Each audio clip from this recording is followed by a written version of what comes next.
दुल्हा दुल्हा रे झूले रे जैसे चंदा सितारे टूट के आके जमीन पे सजे। वो ही दुल्हा रामा कृष्णा का नंदन प्यारा, वो ही हमारे प्रगति की है धारा। जय महावीरा जय महावीरा।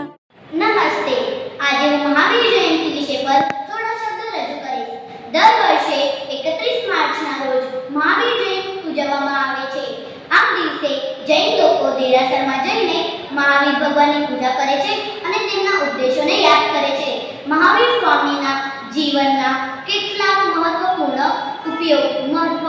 ઉપદેશો સત્ય, અહિંસા, બ્રહ્મચારી, અસ્તેય આ તેમના ઉપદેશો છે. મહાવીર જયંતિમાં ઘણી જગ્યા પર શોભાયાત્રા પણ નીકળે છે. મહાવીર ભગવાનની જન્મની મહત્વપૂર્ણ વાતો. તેમનો જન્મ 31 માર્ચના રોજ થયો હતો.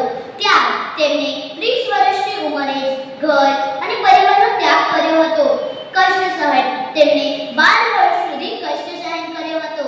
મોક્ષ પ્રાપ્ત તેમને 17 વર્ષની ઉંમરે મોક્ષ પ્રાપ્ત થયો હતો. આ દિવસે ઘણી જગ્યાઓ પર શોભાયાત્રા પણ નીકળે છે.